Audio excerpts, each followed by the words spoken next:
किसी ने प्रश्न किया है, कह रहे आप बार बार कहते हैं बुद्धि बड़ी बाधा है, बुद्धिमान के लिए यह मार्ग नहीं है, बुद्धि मत लगाओ, फिर बुद्धि भगवान ने दी क्यों है? बड़ा अच्छा प्रश्न है, क्यों दी है भगवान ने बुद्धि अगर यहां बुद्धि का काम नहीं है? बुद्धि से क्या किया जाता है?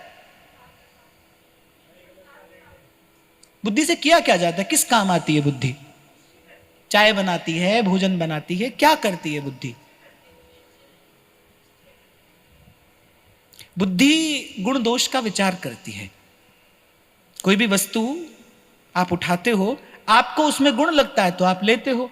अच्छा, और देखो इसीलिए शंकराचार्य कहते हैं मुंडे मुंडे मतिर भिन्ना। एक ही समय में एक वस्तु आपको अच्छी लगती है, किसी को खराब लगती है। आप लेते हो, कोई नहीं लेता है। आप उसके पास जाते हो, कोई उससे दूर भागता है। जितनी जितनी बुद्धियां हैं उतने ही विचार हैं, जितनी मतियां हैं उतने ही विचार हैं। मुंडे मुंडे मतिर भिन्ना। बुद्धि क्या करती है? बुद्धि गुण दोष का विचार करती है। तो बुद्धि से यदि आपको श्रेष्ठ कार्य लेना है तो फिर क्या करिए? प्रभु के गुण का विचार करिए। नानक नाम जपत सुख पावा।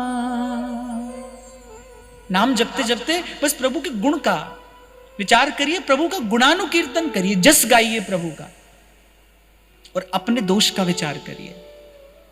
ये बुद्धि की सार्थकता है। आप बुद्धिमान तभी हैं जब आप अपने दोष का विचार करके फिर उसको दूर करने का पुरुषार्थ करते हैं। अपने दोष को देखकर फिर उसको दूर करने का प्रयास करना, यही बुद्धि की सार्थकता है। तभी आप बुद्धिमान हैं, तभी आप बुद्धिमान हैं। काग जैसे जन तो आपको बहुत मिलेंगे, करता जीवन घात। संत कह रहे हैं ना, पहले ये मन काग था, करता जीवन घात। काग जैसा मन होता है, केवल दोष ही देखता है।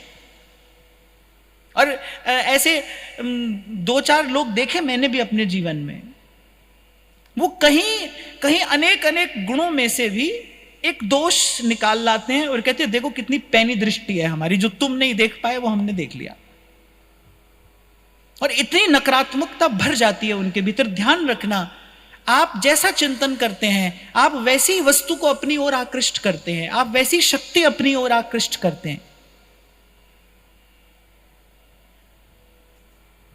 हाउ यू आर थिंकिंग, कैसा सोच रहे हैं आप, आपका विचार जो है वही आकर्षित कर रहा है वस्तुओं को।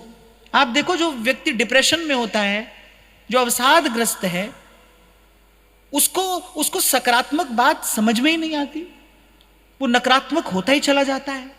क्यों? क्योंकि वो नकारात्मक ऊर्जा जो है वो उसी को आकर्षित कर रहा है। आप जब दोष देखोगे आप समझना वो दोष आपके भीतर आ गया। आ क्या गया? पहले ही था, नहीं होता तो आपको दिखाई नहीं देता। संत को दोष दिखाई नहीं देता क्योंकि उसके भीतर है ही नहीं। उसके भीतर कौन है? जिनके हिये में बसत हैं 3 लोक के नाथ। मैं तो कहता हूं यही परीक्षा अपनी रोज लो।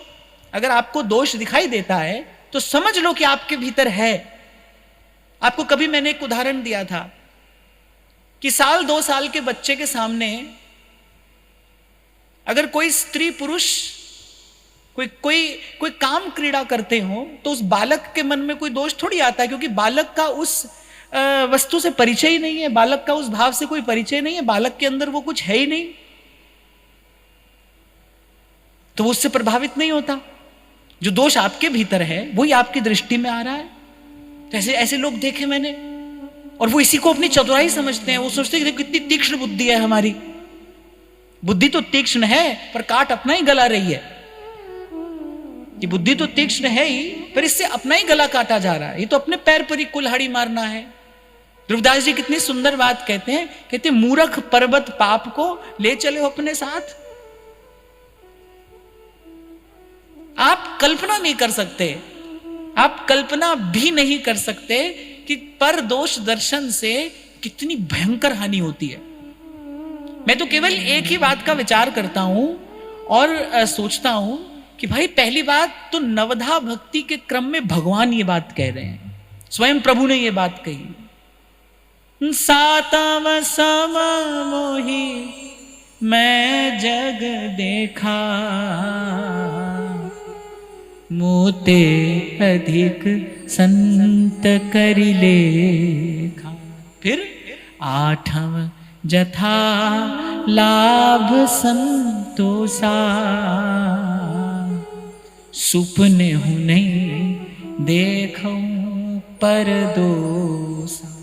भगवान कह रहे हैं, बोले ये काम तो सपने में भी नहीं करना, सुपने हूं नहीं देखूं पर दोषा।